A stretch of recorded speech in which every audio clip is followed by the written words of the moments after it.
Good morning students. तो हम पढ़ रहे थे पिछली बार कूलम्स लॉ हम शुरुआत किए थे और कुछ बेसिक चीज़ें बता रहे थे। मैं उसका रिवाइज करा रहा हूँ और उसके बाद मैं आगे बढ़ूँगा। ठीक है। तो मैंने तुम लोगों को ये बताया था कि कूलम्स लॉ जो है वो वैलिड है किसके लिए, सिर्फ 2 पॉइंट चार्जेस के लिए। और पॉइंट चार्जेस क्या होते हैं कि अगर दो चार्जेस जो जिस ऑब्जेक्ट पे जो चार्ज है उसका डायमेंशन, ठीक है, अगर बहुत ही छोटा हो इन कंपैरिजन दो चार्ज के बीच के जो डिस्टेंस है उससे, तो हम इस ऑब्जेक्ट को हम पॉइंट चार्ज की तरह ट्रीट करेंगे। ठीक है। इसके बारे में और डिटेल में भी हम बताएंगे, ठीक है, करके भी तुमको दिखाएंगे। और मैंने ये बताया था कि कूलम्स लॉ जो है वो 2 पॉइंट चार्जेस के लिए वैलिड है। दूसरा क्या चीज़ है कि जो हमारे साइंटिस्ट थे कूलम, ये कंपैरिजन किए थे चार्ज के बीच का जो डिस्टेंस है उसको वैरी करा के, चार्ज का जो मैग्नीट्यूड है उसको वैरी करा के। तो जो चार्ज का मैग्नीट्यूड है उसको किस तरीके से वैरी कराए थे, एग्जैक्टली उनको चार्ज के बारे में पता नहीं था कि इस ऑब्जेक्ट पे कितना चार्ज है। जैसे जो कूलम में हम बोल रहे हैं या फिर किसी भी चीज़ में हम बोल रहे हैं, किसी भी यूनिट में हम बोल रहे हैं, तो उस वक्त इनको नहीं पता था कि कितना यूनिट चार्ज है, क्या नहीं है। हाँ, ये पता था कि इस पे इतना चार्ज है, तो हम जैसे ही दूसरे मेटेलिक बॉल को टच कराएंगे तो चार्ज क्या हो जाएगा, सिमेट्री के हिसाब से क्या हो जाएगा, हाफ हाफ हो जाएगा। तो इस पे क्वेश्चंस कुछ आते हैं, वो क्वेश्चंस मैं डिस्कस करने जा रहा हूँ। जैसे मान लो कि बोला जाए कि ये क्या है, एक मेटालिक बॉल है और इस पे तुम्हारा जो चार्ज है वो कितना है, 2 कूलम है। ठीक है, +2 कूलम है। सेम उसी तरीके से एक और बॉल है, उसी साइज का है, और इस पे जो चार्ज है वो कितना है, -3 कूलम है। ऐसे बोला जाए। क्वेश्चन क्या है कि एक अनचार्ज स्फीयर सेम साइज का लाया गया और पहले इसमें टच कराया गया, और फिर इसमें से टच कराने के बाद से फिर इससे टच कराया गया, तो फाइनली इस तीनों स्फीयर पे चार्ज कितना कितना रहेगा ये हमें पता करना है। तो हम इसी जो कूलम ने जो भी अपना मेथड लगाया था, जो उस मेथड में क्या था कि एक मेटालिक बॉल है और उसको सेम दूसरे उसी उतने ही साइज के दूसरे मेटालिक बॉल से जैसे ही टच कराते हैं, चार्ज क्या हो जाएगा, इस पे भी उतना आ जाएगा और इस पे भी उतना आ जाएगा, यानी कि टोटल चार्ज का हाफ हाफ हो जाएगा। क्लियर। जैसे इस पे 2 कूलम है तो इस पे 1 कूलम हो जाएगा और इसके पे भी 1 कूलम हो जाएगा। ठीक है, सिमेट्री के आधार पर क्या हो जाएगा, चार्ज क्या हो जाएगा, डिस्ट्रीब्यूट हो जाएगा। समझे कि नहीं? तो सेम चीज़ हमें यहाँ भी करके देखना है। देखो, जैसे पहली बार हम इसको और इसको टच कराते हैं, तो फर्स्ट स्टेप में, ठीक है, हम इस तरीके से बनाएंगे। फर्स्ट स्टेप में इस पे हमारा चार्ज कितना है, 2 कूलम है, और इस पे कितना है, 0 है। तो हम जब दोनों को क्या किया, टच करा, तो चार्ज क्या हुआ, सिमेट्री के हिसाब से क्या हुआ, इक्वली डिस्ट्रीब्यूट हो जाएगा ना। तो 2 कूलम को हमें किस पे, 2 स्फीयर पे डिस्ट्रीब्यूट करना है जो कि सेम साइज का है। ठीक, मेटालिक स्फीयर हम सेम साइज इसलिए कह रहे हैं क्योंकि जब सेकंड चैप्टर तुम पढ़ोगे ना तो उस पर साइज अगर अलग का साइज का वेरिएशन होता है ना, तो जैसे मान लो ये छोटा हो गया, ये बड़ा हो गया, तो इस पर अलग अलग चार्ज का डिस्ट्रीब्यूशन होगा। समझे? तो वो उस वक्त समझ में आएगा। यहाँ पे हमें क्या लेना है, सेम साइज का स्फीयर लेना है। ठीक है, तो फर्स्ट स्टेप में अगर हम देखेंगे, जब हमारा मेटल ए और मेटल बी को, मेटलिक के स्फीयर ए और बी को जब टच कराया गया, तो जब ए और बी को टच कराया गया तो ए पे हमारा कितना आया, ए पे हमारा आ गया 1 कूलम। ठीक है, +1 कूलम, और बी पे कितना आ गया, 1 कूलम। क्लियर। अब देखो ये वाला हमारा एक आंसर निकल गया। हमें बताना था ना कि फाइनली क्या है, तो फाइनली तो हमारा इस पे ए पे कितना आ गया, 1 कूलम आ गया। अब बी पे हमारा बी और सी को टच कराया गया। दूसरे में अगर हम देखेंगे तो बी और सी को टच कराया गया, तो बी और सी को टच कराया गया तो हमारा चार्ज डिस्ट्रीब्यूट होगा ना। तो टोटल चार्ज हमारा बी पे कितना था, 1 कूलम था, और इस पे कितना है, -3 कूलम है। तो टोटल चार्ज कितना हो जाएगा, तो -2 कूलम। और -2 कूलम को हम क्या करेंगे, सिमेट्री के हिसाब से इक्वल डिस्ट्रीब्यूट करेंगे। तो हमारा बी पे जो होगा, बी पे कितना हो जाएगा, -1 कूलम हो जाएगा। ये भी हमारा आंसर निकल गया। और सी पे भी हमारा क्या हो जाएगा, -1 कूलम हो जाएगा। समझेंगे? तो फाइनल हमारा जो आंसर है वो क्या हो गया, ये हो गया, ये हो गया और ये हो गया। ठीक है, ए पे कितना, 1 कूलम, बी पे -1 कूलम, सी पे -1 कूलम चार्ज होगा। तो इस तरीके का क्वेश्चन आता है, समझे, पेपर में इस तरीके का क्वेश्चन आता है। अब देखो और हम आगे बढ़ते हैं।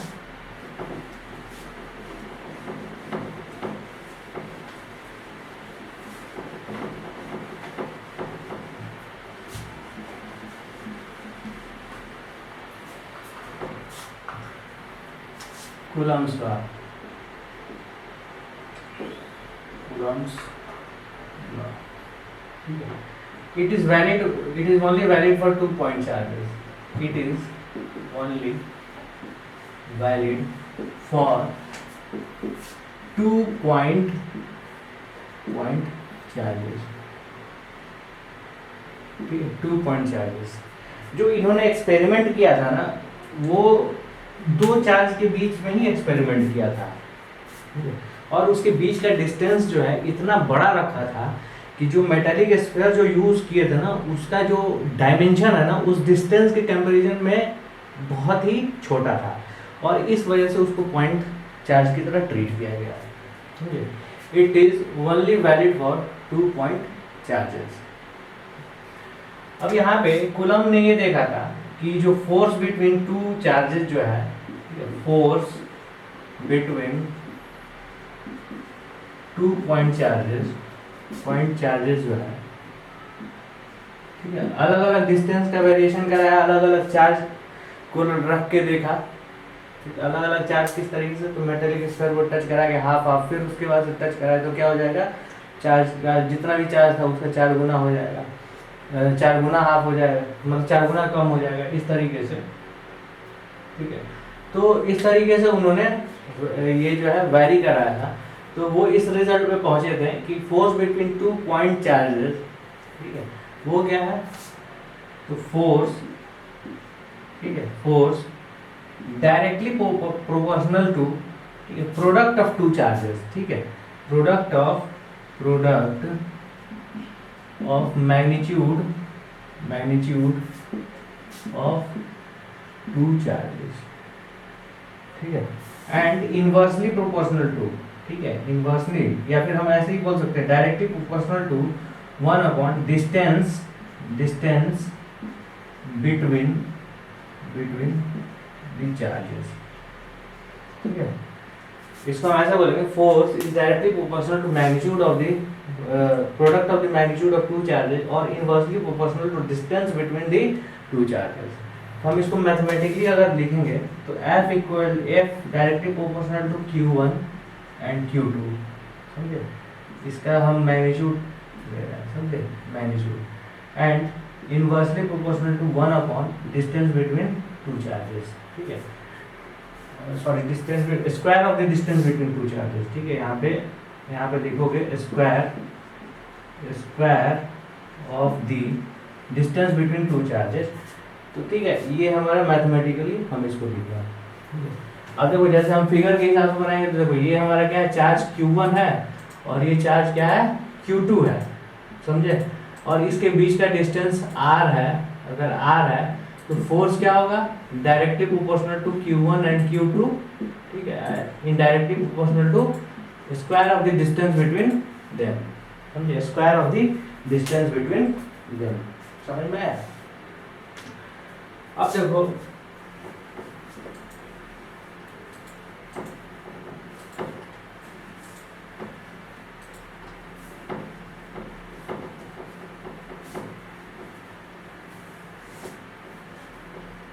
अब हम इस दोनों इक्वेशन को हम कंबाइन करेंगे तो फोर्स क्या हो जाएगा, directly proportional to Q1 Q2 upon R square, समझे, ये हमारा इक्वेशन कंबाइन किया। अब देखो ये प्रोपोर्शनलिटी जो कांस्टेंट है ना, इसे हमें हटाना है। अब प्रोपोर्शनलिटी कांस्टेंट हटाते हैं, अब प्रोपोर्शनलिटी कांस्टेंट क्यों हटाते हैं, तो वहाँ पे कांस्टेंट क्यों जुड़ता है, सॉरी प्रोपोर्शनलिटी हटाते हैं तो हमारा जो एक कांस्टेंट जुड़ता है, समझे। तो ये जो है कैसे होता है, ये मैं 11 में तुम लोगों को बता चुका हूँ, और शायद इसके पहले भी पब्लिक वीडियो जो है उस पर भी मैं बताया हूँ, समझे।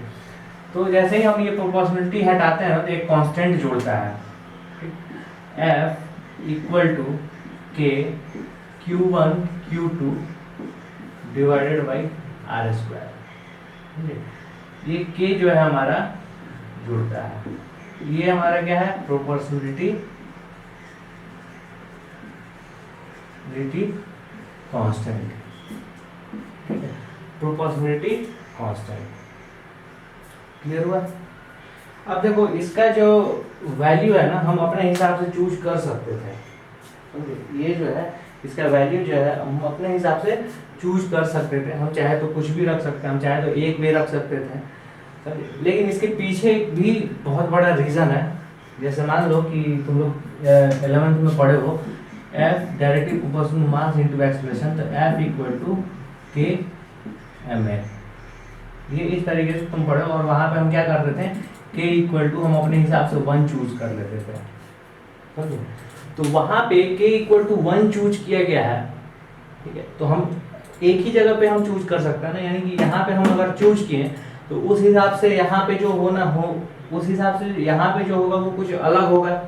हम हर जगह 1 तो चूज नहीं कर सकते हैं। हाँ, यहाँ पे अगर हम दूसरा कुछ चूज किए रहते हैं ना, तो यहाँ पे हमारा 1 हो सकता था। अब क्या चूज किए रहते हैं, अगर k का वैल्यू 1/9 इंटू 10⁻9 अगर हम यहाँ पे चूज किए रहते तो यहाँ पे k का वैल्यू 1 हो सकता था, समझे कि नहीं। तो वो दूर की बातें हैं, ठीक है। इसके पीछे बहुत कॉन्सेप्ट तुम्हारा तुमको जानकारी होना चाहिए, बहुत सारा कॉन्सेप्ट क्लियर होना चाहिए मैथमेटिक्स का खासकर, तब तुम्हें जाके पता चलेगा, समझे। तो यहाँ पे हम क्या किए थे, अपने मन से इसको चूज किए थे, समझे। यहाँ भी हम चूज कर सकते हैं, लेकिन यहाँ पे हम नहीं करेंगे चूज, समझे। यहाँ पे हम चूज नहीं करेंगे। तो ये जो k का जो वैल्यू है SI यूनिट में अलग होगा, दूसरे सिस्टम में वो क्या होगा, अलग होगा, समझे। तो k का वैल्यू डिपेंड करता है कि हम कौन सा सिस्टम ऑफ यूनिट यूज कर रहे हैं, समझे। कौन सा सिस्टम ऑफ यूनिट यूज कर रहे हैं इस पे भी डिपेंड करेगा। हम बाद में चल के देखेंगे k का वैल्यू किस किस चीज पे डिपेंड कर रहा है, समझे कि नहीं। तो जो कूलम ने जो कैलकुलेट किया था, जो k का वैल्यू था वो कितना था, 9 इंटू 10⁻9, ठीक है। ये उन्होंने k का वैल्यू कैलकुलेट किया था, समझे। ये k का वैल्यू उन्होंने कैलकुलेट किया था, ठीक है, SI यूनिट में, ठीक है। SI यूनिट का मतलब क्या है कि जब हम इसको SI में लेंगे, इसको और इसको सबके यूनिट को SI में लेंगे ना, तो जो k का वैल्यू है वो हमारा इतना आ रहा था, 9 इंटू 10⁻9 आ रहा था। अब ये कांस्टेंट है तो इसका कोई भी यूनिट नहीं होगा, समझे। कांस्टेंट है तो इसका कोई भी यूनिट नहीं होगा, क्लियर होगा। ये कांस्टेंट है तो इसका कोई भी यूनिट नहीं होगा। अब थोड़ा सा हम और आगे बढ़ते हैं और देखते हैं इसको। ये फिगर समझ में आया ना कि हम जो भी है इसके बीच का जो फोर्स निकाल रहे हैं उसकी हम बात कर रहे हैं। डिस्टेंस पे डिपेंड करता है, डिस्टेंस पे डिपेंड करता है। तो हम F equal to 9 into 10⁻9 Q1 Q2 upon R²। ये कूलम्स लॉ के हिसाब से जो मैग्नीट्यूड ऑफ फोर्स है, मैग्नीट्यूड ऑफ फोर्स है, वो बताया गया। कूलम्स लॉ के हिसाब से जो मैग्नीट्यूड ऑफ फोर्स है वो बताया गया। SI यूनिट में हमको सारा लेना है, तब जाके ये जो कांस्टेंट का वैल्यू है ना 9 इंटू 10⁻9 होगा, तब जाके ये कांस्टेंट का वैल्यू 9 इंटू 10⁻9 होगा। लेकिन जब हम फोर्स के बारे में डिस्कस कर रहे हैं तो फोर्स के डायरेक्शन के बारे में भी हमें डिस्कस करना पड़ेगा, समझे कि नहीं। अब फोर्स का डायरेक्शन है तो कूलम्स लॉ ने सिर्फ इतना नहीं बताया था, इसके बाद भी उन्होंने ये चीज बताया था कि जो फोर्स होगा वो एक्ट कहाँ पे करेगा। देखो उन्होंने ये बताया कि फोर्स बिटवीन टू चार्जेस, ठीक है, is directly proportional to the product of magnitude of two charges and inversely proportional to a square of the distance between them, and this force acts, कहाँ पे एक्ट करता है, ये जो force होगा वो कहाँ पे एक्ट करेगा, तो line joining the 2 point charges, ठीक है, line joining the 2 point charges, clear. Line joining the 2 point charges के अक्रॉस ये एक्ट करेगा। अगर अट्रैक्टिव फोर्स होगा तो हमारा इस तरीके से हम दिखाएंगे, ये हमारा Q1 और Q2 है, Q1 और Q2 है। अट्रैक्टिव फोर्स होगा तो वो इस तरीके से दिखाएंगे। अगर रिपल्सिव फोर्स होगा तो ये क्या होगा, इस तरीके से हम दिखाएंगे, समझे। फिर से एक बार देख लो, अगर ये तुम्हारा Q1 और Q2 अगर ये अट्रैक्टिव फोर्स है तो हम इस तरीके से दिखाएंगे। Q1 and Q2। अगर रिपल्सिव फोर्स है तो हम उसको इस तरीके से दिखाएंगे। अब यहाँ पे एक और चीज जानना है इस चीज को कि Q1 और Q2 अट्रैक्टिव कब होगा। तो हमारा अगर Q1 और Q2 का जो प्रोडक्ट है ना वो अगर लेस देन 0 होता है तो हमारा क्या होगा, अट्रैक्टिव फोर्स होगा। अगर Q1 और Q2 ग्रेटर देन 0 होगा तो हमारा क्या होगा, रिपल्सिव फोर्स होगा। यहाँ पे कौन सा फोर्स होगा, अट्रैक्टिव फोर्स होगा, अट्रैक्टिव फोर्स होगा। यहाँ पे कैसा होगा, रिपल्सिव फोर्स होगा। समझे? जैसे हम सेम चीज है कि लाइक चार्जेस क्या होगा, repel each other, unlike charges attract each other. तो अनलाइक चार्जेस का हम देखेंगे, इसी का एग्जांपल हम देख रहे हैं -2 इंटू 3। ये देखो अनलाइक चार्जेस है तो इसका जो प्रोडक्ट हम लेंगे तो कितना हो जाएगा, -6। तो लेस देन 0 हुआ तो ये क्या करेगा, अट्रैक्ट करेगा। उसी तरीके से अगर हम देखेंगे कि -2 इंटू -2 ये क्या है, लाइक चार्जेस है। तो लाइक चार्जेस क्या करेगा, रिपेल करेगा, रिपल्सिव फोर्स लगेगा। तो यहाँ पे कितना हो जाएगा, 4 हो जाएगा, greater than 0। 2 into 2 4 greater than 0। तो कभी कभी ऑब्जेक्टिव क्वेश्चन में इस टाइप का क्वेश्चन आ जाता है, ठीक है। थोड़ा सा तुम्हें ध्यान देना होगा और तुम आराम से लगा सकते हो उसका आंसर। तो कूलम्ब लॉ ने क्या बताया था, कूलम्ब लॉ क्या बताता है, कूलम्ब साइंटिस्ट ने क्या बताया था कि फोर्स दो पॉइंट चार्ज के बीच में जो होगा वो क्या होगा, वो डायरेक्टली प्रोपोर्शनल होगा किसके, तो product of magnitude of two charges, ठीक है। Product of magnitude of two charges and inversely proportional होगा square of the distance between them. And ये जो फोर्स होगा वो कहाँ पे एक्ट करेगा, तो line joining the 2 point charges के क्रॉस एक्ट करेगा। अब मैंने बताया भी कि रिपल्सिव होगा तो कैसे करेगा और अट्रैक्टिव होगा तो कैसे करेगा, ठीक। अब देखो एक और चीज है, यहाँ पे तुम्हें ध्यान देने वाली बात है कि यहाँ पे मैंने ये मॉड लगाया, समझे, यहाँ पे मैंने मॉड लगाया। मॉड लगाने का मतलब क्या होना, हम सिर्फ और सिर्फ मैग्नीट्यूड की बात कर रहे हैं। जैसे मान लो कि -3 है ना तो इसमें मॉड लगाएंगे तो वो क्या हो जाएगा, 3 हो जाएगा। -2 है ना तो इसमें मॉड लगाएंगे तो क्या हो जाएगा, ये क्या हो जाएगा, 2 हो जाएगा। 3 है ना तो 3 में मॉड लगाएंगे तो क्या हो जाएगा, 3 हो जाएगा। समझे? यानी कि ये जो है ना साइन हटा के पॉजिटिव कर देता है, समझे, साइन हटा के पॉजिटिव कर देता है। एक हम एग्जांपल लेते हैं और एग्जांपल के तौर पे तुमको समझाएंगे, समझे।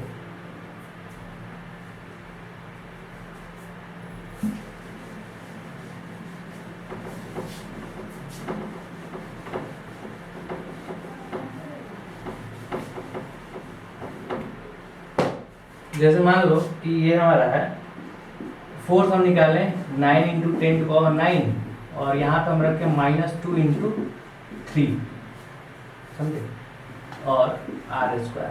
अब देखो ये जो चार्ज है ये कैसा है, ये चार्ज जो है ये और ये कैसा चार्ज है, ये जो है अनलाइक नेचर का है, ठीक, अलग अलग है। ये निगेटिव चार्ज, ये पॉजिटिव चार्ज है। तो तुम्हें पता है ना कि ये हमारा अगर है Q1 है और ये Q2 है तो इसके बीच में जो फोर्स लगेगा वो क्या होगा, अट्रैक्टिव होगा। लेकिन जब हम फोर्स कैलकुलेट करेंगे ना, तो फोर्स कैलकुलेट करेंगे तो 9 इंटू 10⁹ और ये क्या है इंटू 6 डिवाइडेड बाई r²। तो फोर्स हमारा क्या होगा, पॉजिटिव आएगा। क्लियर?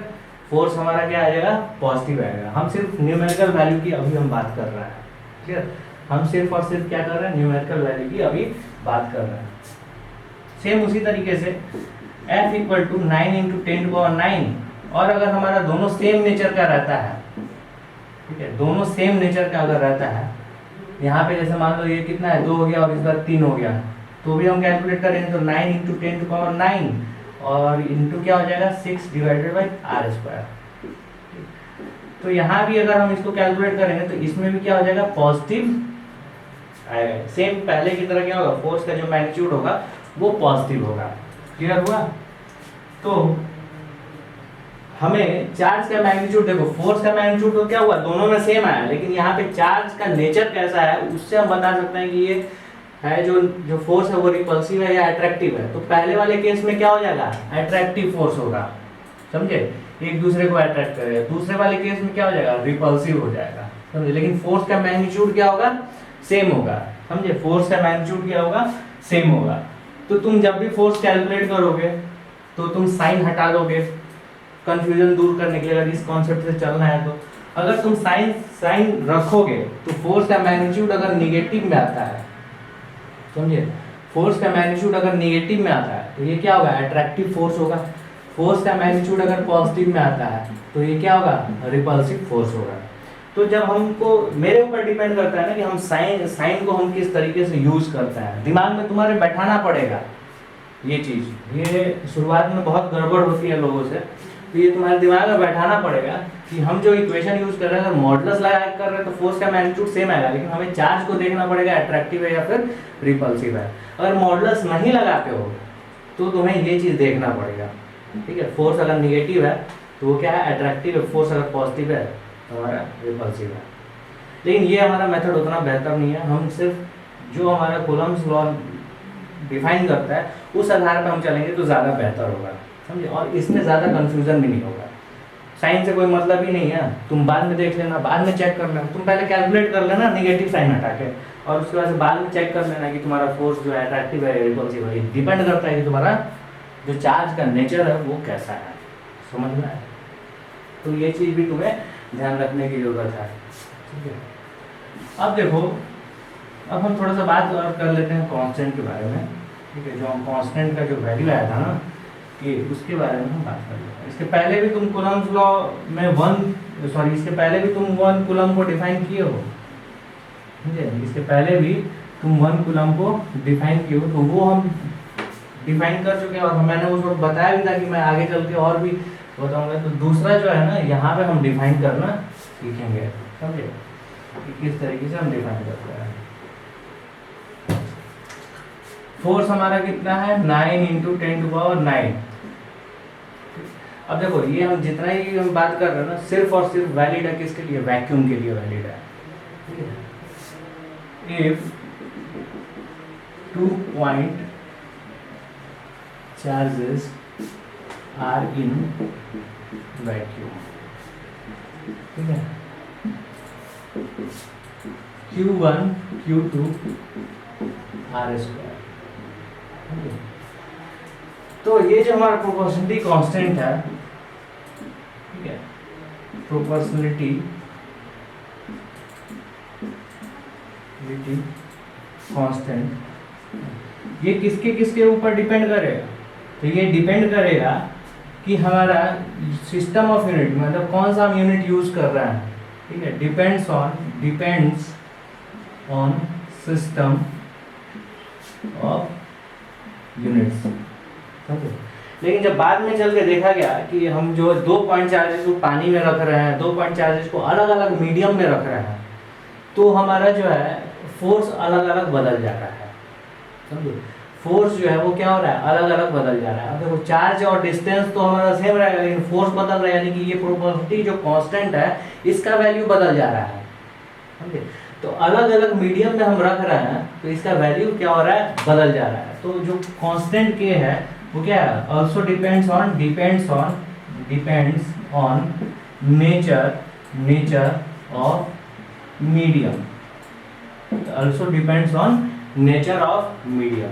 जो हमारा प्रोपोर्शनलिटी कांस्टेंट है वो 2 चीज़ पे डिपेंड कर रहा है। वो कौन सा है, depends on system of units, depends on system of units. कौन सा हम सिस्टम ऑफ यूनिट यूज किए हैं, CGS यूज किए हैं, MKS यूज किए हैं, SI यूज किए हैं।